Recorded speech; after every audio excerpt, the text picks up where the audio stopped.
ଐତିହ୍ୟ ପରମ୍ପରା ଓ ସଂସ୍କୃତିର ସହର ପୁରୀ। ଶ୍ରୀମନ୍ଦିର ନୀତିକାନ୍ତି ସହ ଶ୍ରୀକ୍ଷେତ୍ରର ସାହିଜାତ ସମ୍ପର୍କ ରହିଛି। ଶ୍ରୀମନ୍ଦିରରେ ହେଉଥିବା ବିଭିନ୍ନ ବେଶ ମଧ୍ୟ ସାହିର ବେଶଧାରୀମାନେ ନୀତି ସମ୍ପାଦନ କରିଥାନ୍ତି। ଶ୍ରୀମନ୍ଦିରରେ 12 ମାସରେ 13 ଜାତ। ଚୈତ୍ର ଶୁକ୍ଳ ନବମୀ ବା ରାମ ନବମୀରୁ ଶ୍ରୀକ୍ଷେତ୍ରରେ ସାହିଜାତ ଆରମ୍ଭ ହୋଇଛି। ପ୍ରଥମେ କାଳିକା ଦେବୀ ସାହିରୁ ଶ୍ରୀରାମଙ୍କ ଜନ୍ମନୀତି ଆରମ୍ଭ ହୋଇଥିଲା। ସାହି ଜାତର ବନବାସ ଯାତ୍ରା ମାର୍କଣ୍ଡେଶ୍ୱର ସାହି ଭଗବତୀ କୋଟ ଆଖଡ଼ା ପକ୍ଷରୁ ସାହି ପରିକ୍ରମା କରିଥିଲା।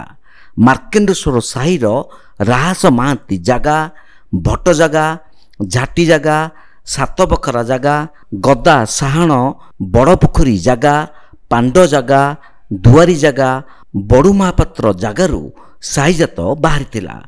ଏଥିରେ ରାମ, ଲକ୍ଷ୍ମଣ, ସୀତା, ବୀରକର୍ଣ୍ଣ, ଦୁର୍ଗାମେଢ଼, କାଳୀମେଢ଼ ସବୁ ବୀର ବାଦ୍ୟ ତାଳେ ତାଳେ ସାହି ପରିକ୍ରମା କରିଥିଲେ।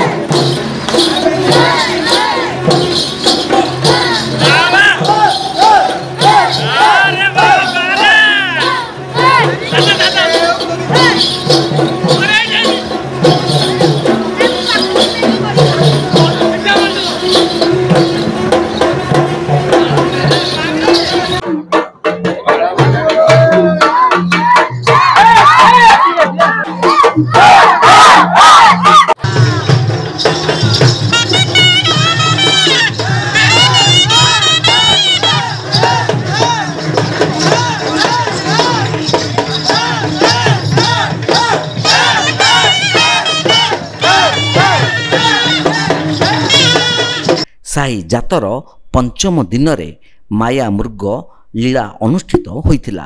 କୁଣ୍ଢେଇବେଣ୍ଟ ସାହିରେ ମାୟା ରାବଣ ପରିକ୍ରମା କରିଥିଲେ। ରାମକୃଷ୍ଣ ସୁଆର ମାୟା ରାବଣ ବେଶ ହୋଇ ସାହି ପରିକ୍ରମା କରିଥିଲେ। ମାଜଣା ଜାଗା ପକ୍ଷରୁ ନାଗା, ଦୁର୍ଗାମେଢ଼, କାଳୀମେଢ଼ ଓ ଛୋଟ ହନୁମାନ ଚରିତ୍ର ବାହାରି ସାହି ପରିକ୍ରମା କରିଥିଲା। ଚୈତ୍ର ପୂର୍ଣ୍ଣମୀରେ ରାବଣ ଓ ହନୁମାନ ବେଶଧାରୀମାନେ ସାହି ପରିକ୍ରମା କରିଥିଲେ।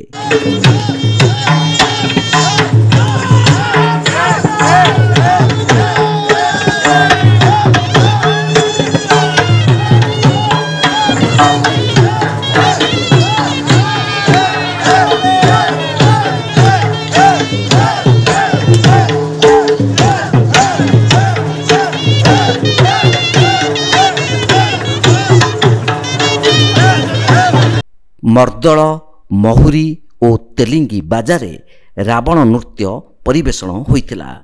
ନାଗା, ସପ୍ତଶିରା, ନବଶିରା, ତ୍ରିଶିରା, ଦୁର୍ଗାମେଢ଼, କାଳୀମେଢ଼, ହୁଳା ବନାଟି, ଚକ୍ର ବନାଟି ପ୍ରଦର୍ଶିତ ହୋଇଥିଲା। ସାହିଜାତ ଯୋଗୁଁ ସାହିଗୁଡ଼ିକ ଆଲୋକମାଳାରେ ସଜେଇ ହେବା ସହ ରାସ୍ତାଘାଟ ପରିଷ୍କାର କରାଯାଇଛି। ରାତି ଅନିଦ୍ରା ହୋଇ ସାହି ଲୋକମାନେ ଏହି ଜାତକୁ ଉପଭୋଗ କରୁଛନ୍ତି।